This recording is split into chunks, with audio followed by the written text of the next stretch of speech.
Everyone, thanks for joining us. I'm Melissa Swan. And I'm Gary Rodemeyer. First tonight at 5, Keneal Finch. He's the Louisville man charged with hitting and killing 2 little girls while he was fleeing from the police this past summer.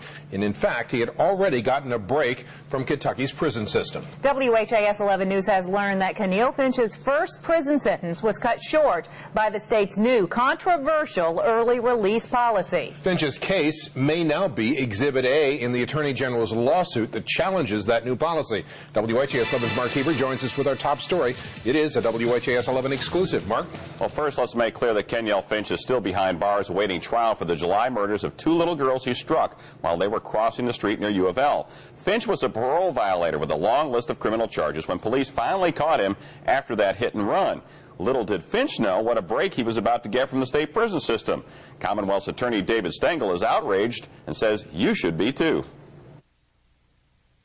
What he's accused of doing brought tears to many faces in Louisville back in July. Keneal Finch, while fleeing police, allegedly ran over 2 little girls while they were walking home from a swimming pool. Finch was already on Louisville's most wanted list. He was a paroled felon who'd been on the run for 8 months. So when Finch was arrested on the girls' murders, he was tossed back into state prison to serve out his parole violation and the rest of his 8-year sentence on a slew of other felony charges.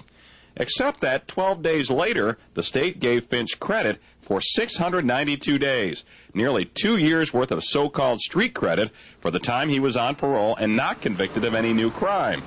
So because of the state's new early release policy, Finch wrapped up his sentence on those earlier charges last week.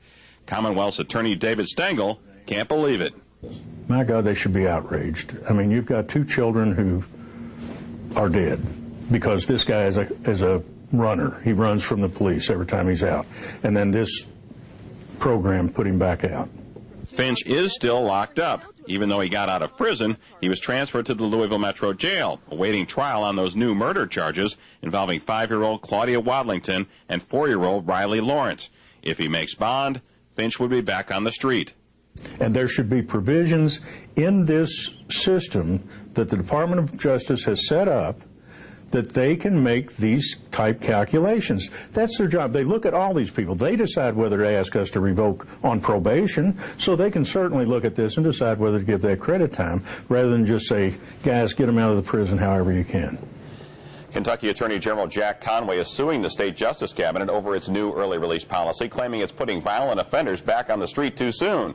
Prison officials and state lawmakers say Kentucky is only following the lead of other states in trying to cut millions of dollars in prison costs. Mark Hebert, WHAS 11 News. All right, the big question around here, when is it going to snow and how much are we going to see? Well, first of all, let's talk about the rain that's slowly pushing our way. As we look at our Storm Tracker 3D radar, some rain moving into Lawrence and into Orange County, up around the Seymour area. We've got some light rain. Also light rain out a bit